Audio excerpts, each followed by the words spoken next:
नमस्कार दोस्तों, राजपूती कुर्ती की सिलाई पार्ट 3 है। इसमें हम कुर्ती के चाक पल्लू पर मग्जी कैसे लगाते हैं, फिनिशिंग की सिलाई कैसे लगाते हैं और कॉर्नर कैसे बनाते हैं, इन पर बात करने वाले हैं। तो वीडियो को एंड तक जरूर देखना। चलिए शुरू करते हैं। तो सबसे पहले हमें कुर्ती को इस तरीके से जो पीछे की साइड है, पीछे का पल्ला है, वहाँ से हमें मग्जी लगाना स्टार्ट करना है। ये बात आपको ध्यान में रखनी होती है। और मग्जी को तैयार कर लिया है, मग्जी को आधा से 1 इंच एक्स्ट्रा छोड़ते हुए हमें मग्जी लगाना स्टार्ट करना है, क्योंकि ये जब हम लास्ट का कॉर्नर बनाते हैं तब हमारे काम में आता है, तो ये हमें छोड़ना जरूरी है। इसके बाद हमें को सेट करते हुए हमें मग्जी लगाते जाना है। मग्जी को बिल्कुल भी नहीं खींचना है। जहाँ पर हमारे चाक की गोलाई है वहाँ पर हमें हल्की सी मग्जी खींच कर लगानी होती है, क्योंकि इससे अच्छी गोलाई आ जाती है। तो हमें इसी तरीके से मग्जी को लगाते जाना है। अब मैं आपको बताती हूँ जो हमारा चाक होता है वहाँ पर मग्जी कैसे लगाते हैं।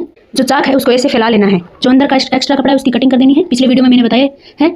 तो हमें इस तरीके से फैलाकर अब यहाँ से हमें थोड़ी सी मग्जी को खींच कर लगाना होता है। जहाँ पर चाक की गोलाई है वहाँ पर इसे थोड़ा सा खींच लेना है। इससे हमारी मग्जी है वो अच्छे से बैठ जाएगी, खिंचाव नहीं आएगा बिल्कुल भी। और इस तरीके से फैलाने के बाद आपको मग्जी लगा लेना है।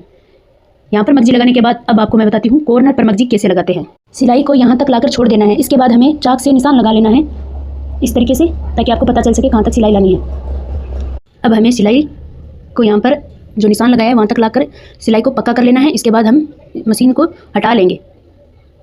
इस तरीके से सिलाई को लाएंगे और मशीन को आगे पीछे करके सिलाई पक्की कर लेंगे यहाँ पर। अब इसे हटा लेते हैं इस तरीके से।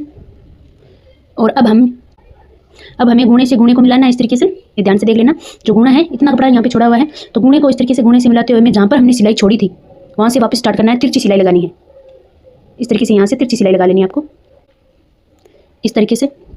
अब इसे भी हमें हटा लेना है। जो एक्स्ट्रा धागे वगैरह उनकी कटिंग कर देनी है इस तरीके से। अब हमें इसे, ये हमारा कॉर्नर बन गया है। अब इसे हमें फोल्ड कर देना है। इसे देखो ध्यान से देखना, ऐसे पलट देना है। जो कॉर्नर है वो अपना शेप अपने आप ले लेगा। आप उसे जो कुर्ती का जो पल्ला है उसको इस तरीके से अपनी तरफ कर लेना है। इसके बाद जहाँ पर आपने सिलाई को छोड़ा था वहीं से स्टार्ट करनी है। तो इस तरीके से आप देख सकते हो,